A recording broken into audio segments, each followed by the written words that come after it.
Chapter 11. Laying up treasures. After the multitude had been fed by the increase of loaves and fishes, Jesus commanded that they gather up the fragments so that nothing might be lost. And they all ate and were filled. And they took up that which remained over the broken pieces, 12 baskets full. Any form of waste is a violation of the divine law of conservation. Everywhere in nature there is evidence of stored up energy substance, ready for use when needed. This reserve force is not material but spiritual. It is ready to be called into expansion to meet any need. But when it is not put to use or called into expression, there is a manifestation of inharmony or lack, either in the body of man or in its outer supply. It is in his wrong conception of his spiritual force that man makes the mistake of falling into the habit of hoarding instead of conserving. He tries to gather things together in the external in a vain effort to avert an imagined shortage in the future, and he counts himself rich by the amount of his material possessions. Spiritually awakened people are coming to know that all riches are spiritual and within the reach of all as divine ideas. They study the law of conservation as it pertains to the spiritual and seek to build up a large reserve consciousness of substance, life, strength and power, rather than laying up material treasures that moth and rust consume and thieves break through and steal. Men and women scatter their energies to the four winds in the effort to satisfy the desires of the flesh, and then wonder why they do not demonstrate prosperity. If they only realized the truth that this same thought force can be conserved and controlled to express itself in constructive channels, they would soon be prosperous. Spirit must have substance to work on, and there must be substance in the ideas of your mind. If your substance is going here, there and everywhere, being spent in righteous thinking, how can it accumulate to the point of demonstration? Such a waste of substance is a violation of the law of conservation, a law that all should know. When you overcome your desire for dissipation, not the overt acts only, but the inner desire, then you will begin to accumulate substance that must manifest itself as prosperity according to the law. One of the fundamental principles in the study of Christianity is that God's great objective is the making of a perfect man. Man is the apex of creation, made in God's image and likeness, and endowed with full authority and dominion over his elemental thoughts. We sometimes think that we must succeed in some business or occupation before we can become rich and famous. This is a missing of the mark. The high calling of God, which is to demonstrate the divine idea of a perfect man. The real object of life is not making money or becoming famous, but the building of character, the bringing forth of the potentialities that exist in every one of us. A part of the divine plan is substantial provision by the Creator for all the mental and physical needs of his creation. We are not studying prosperity to become rich, but to bring out those characteristics that are fundamental to prosperity.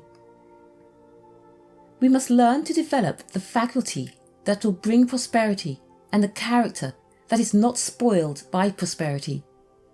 Faith is the faculty of mind that deals with the universal substance idea. Faith is the substance of things hoped for.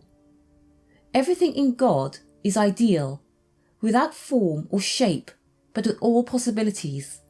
He is omnipresent in our mind and in our body. It is in our body that we bring God into visible manifestation. Faith is the faculty that does this. It lays hold of the substance idea and makes it visible. The scramble for wealth seems to be the only object of existence for certain minds. Writers of biblical times were incessantly preaching against the evils of money, yet Jehovah was always promising riches and honour to those who kept his commandments. The gold and silver that God promised were spiritual rather than material. God is mind, and mind can give only ideas. These ideas can be translated into terms of gold or of anything else we desire, according to our thought.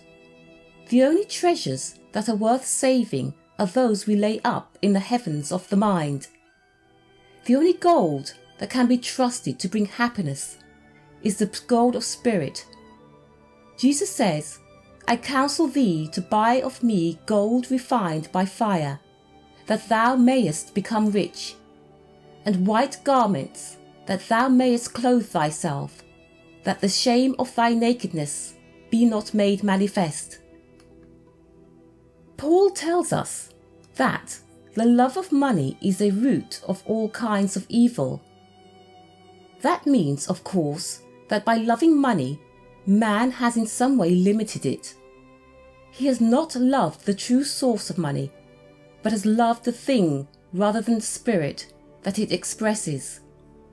He has broken the law by trying to grasp the thing and failing to acknowledge the idea that lies back of it.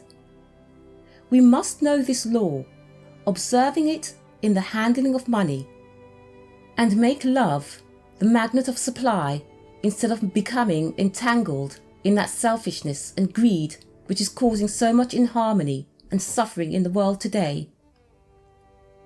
We should know that there is a universal money substance and that it belongs to all of us in all its fullness.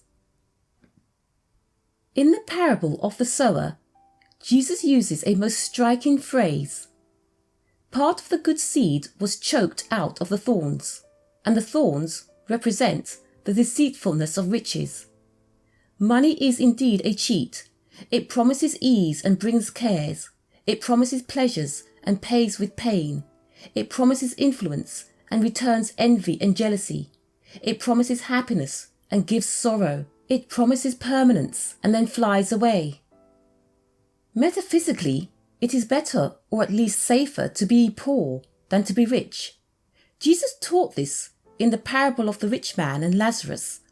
The rich man is pictured in torment, crying for the poor man to give him a drink of water.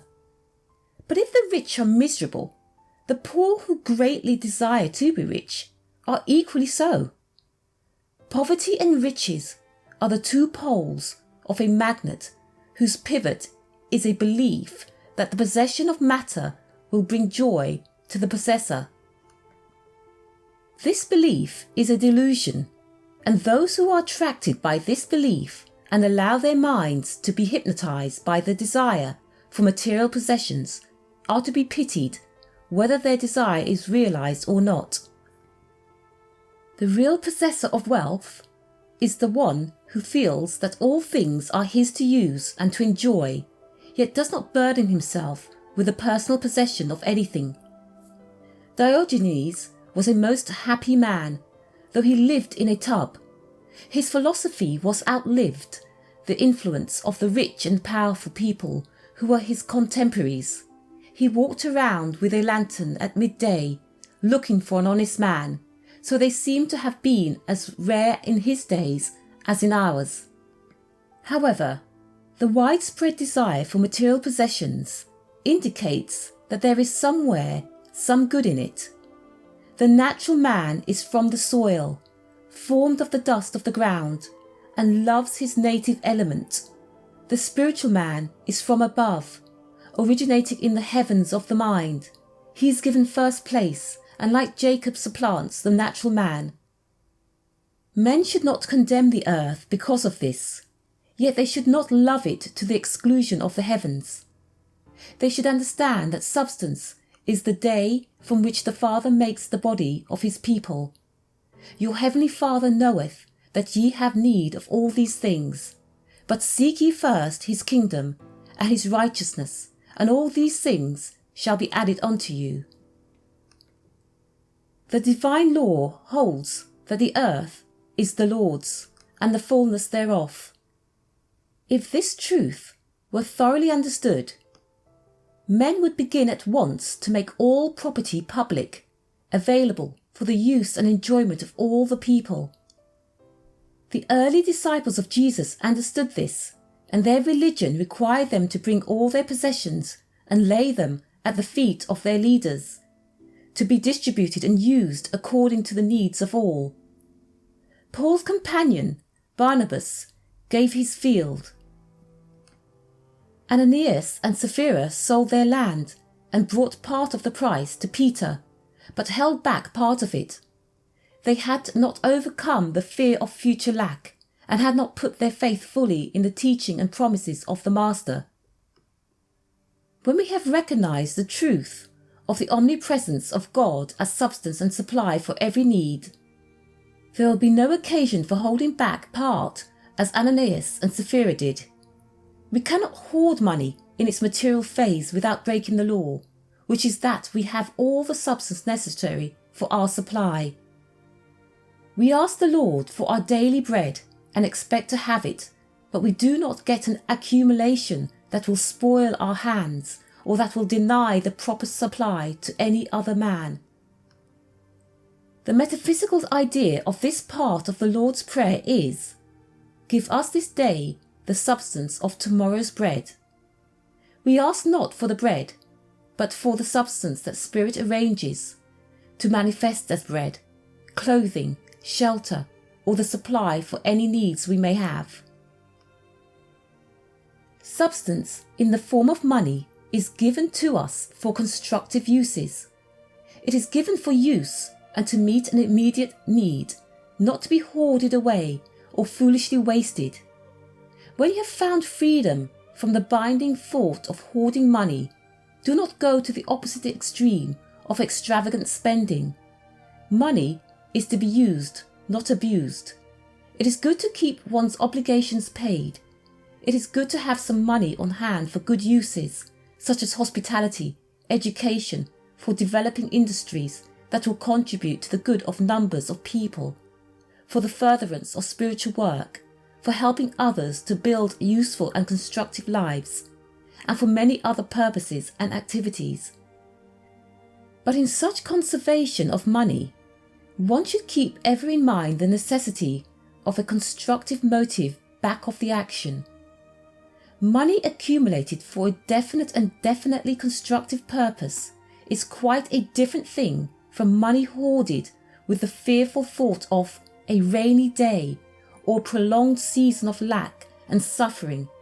Money saved for rainy days is always used for just that, for fear attracts that which is feared unfailingly. The thing which I fear cometh upon me.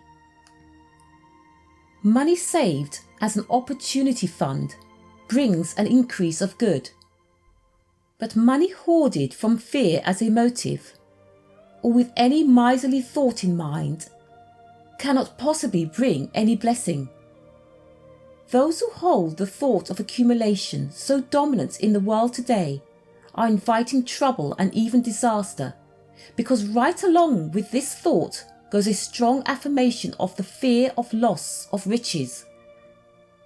Their actions bespeak fear, and the loss they dread is certain to be manifested sooner or later. The worldly idea of prosperity is based on the wrong idea of supply. One may have the right idea about the source of riches as spiritual, and yet have the wrong idea about the constancy of supply as an ever-present, freely flowing spiritual substance. God does not clothe the lilies in a moment and then leave them to the mercy of lack. He gives them the continuous supply necessary to their growth.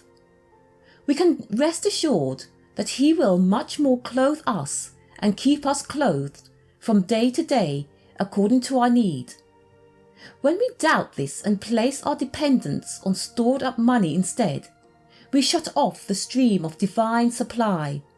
Then when our little accumulation is spent, stolen or lost, we are like the prodigal son, and we begin to be in want.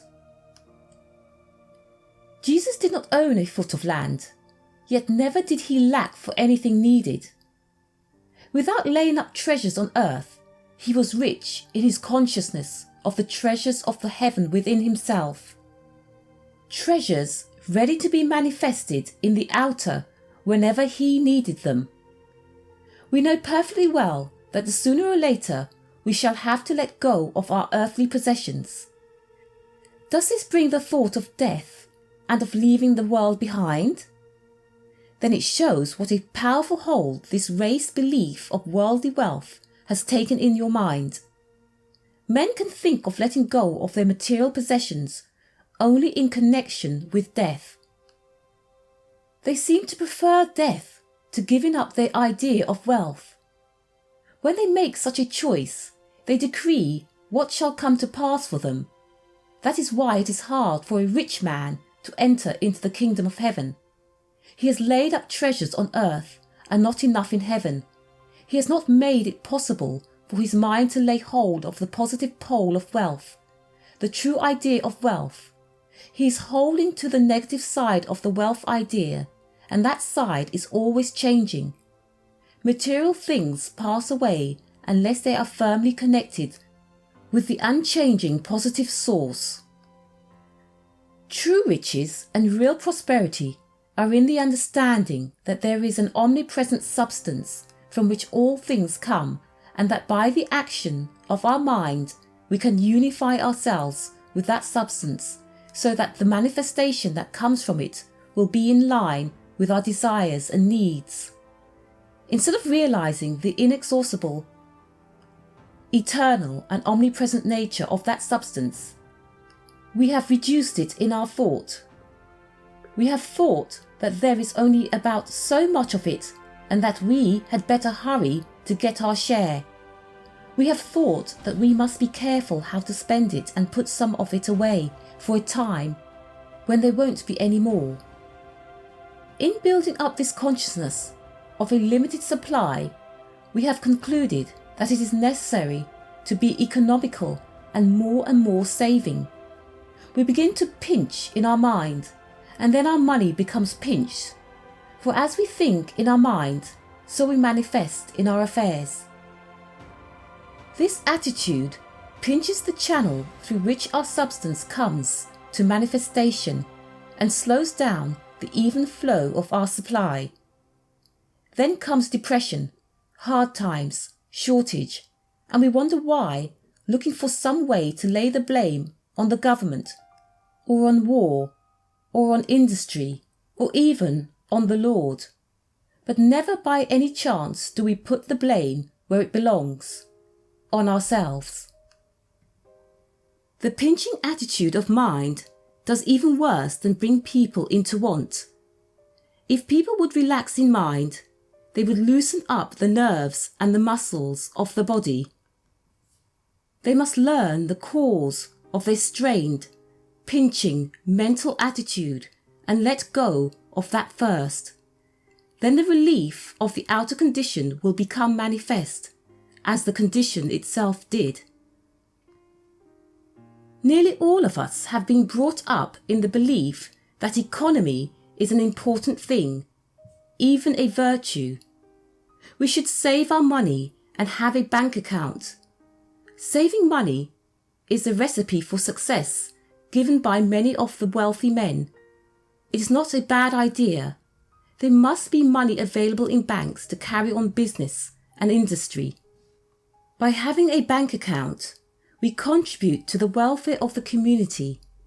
If we have the right idea, which is that the Lord is our banker.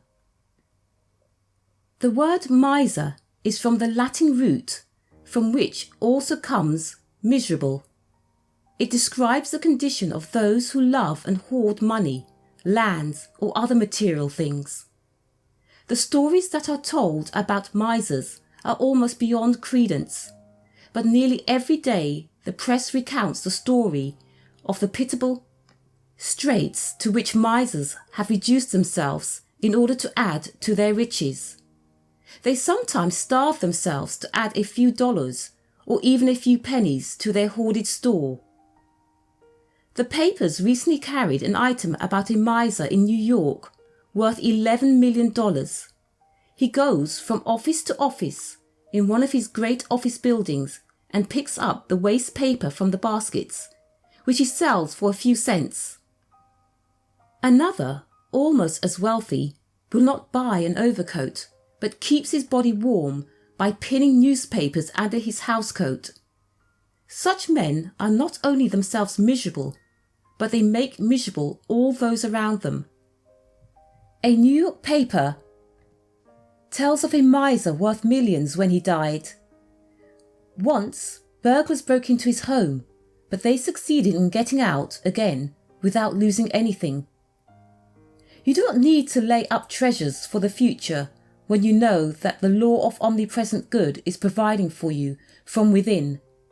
As you evolve into this new inner law of mind, you draw to yourself more and more of the good things of life. In your mind, see plenty everywhere.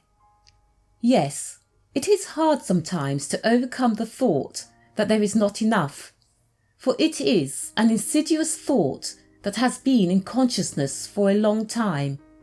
But it can be done. It has been done and is being done by others. The prosperity law is not a theory, but a demonstrated fact, as thousands can testify. Now is the time to open your mind and see plenty. As you do so, you will find that there is an increase in your supply. Deny out of the mind every thought of lack and affirm the abundance of all good things. The infinite substance that infinite mind has given to you is all about you now. But you must lay hold of it. It is like the air, but you must breathe the air to get it. It is yours for the taking, but you must take it. You should cultivate this wonderful power of the mind to know that everything is bountiful, and this power to lay hold of invisible substance in the mind and by faith bring it forth into manifestation. Know with Job that we have as much now, in reality and in truth, as we ever had. There is no shortage, lack or depression with God. Do not be fearful, regardless of how outer appearances may affect others. Keep your head when all about you are losing theirs.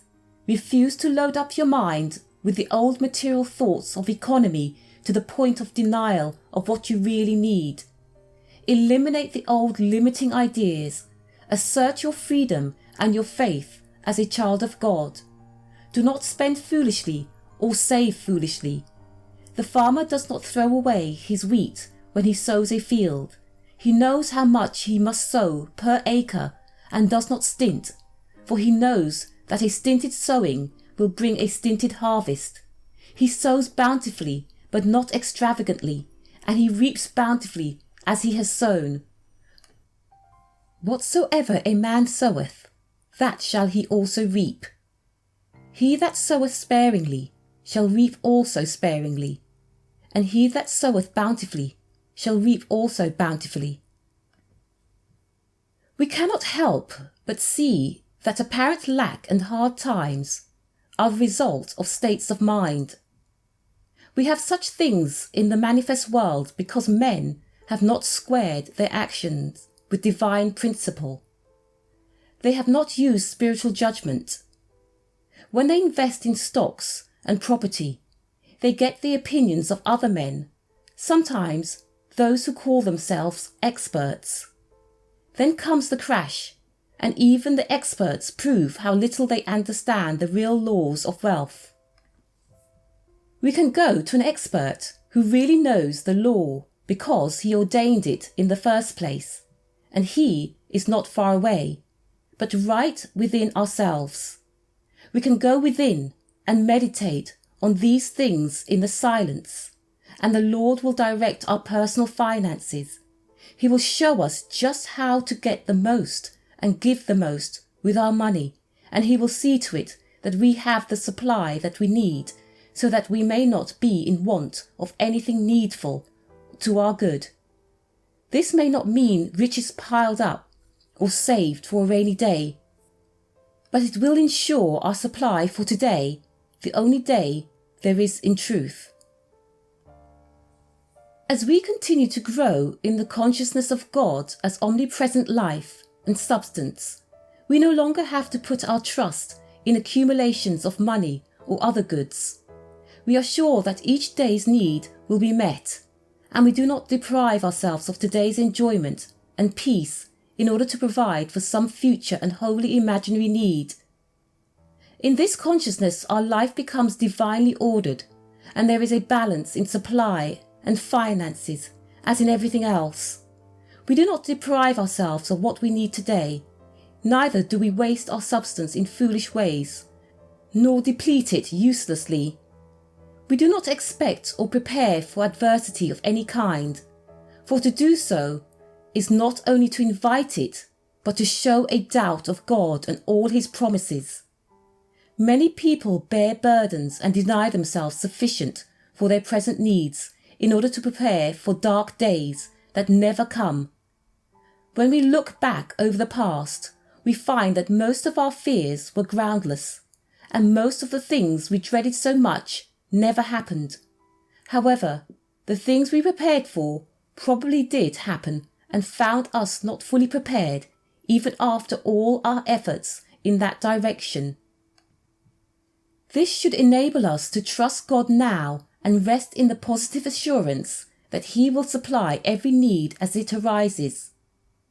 Things are never so bad as you think. Never allow yourself to be burdened with the thought that you are having a hard time. You do not want a soul structure of that kind, and should not build it with those thoughts. You are living in a new age. Yesterday is gone forever. Today is here forever. Something grander for man is now unfolding. Put yourself in line with the progress of thought in the new age and go forward.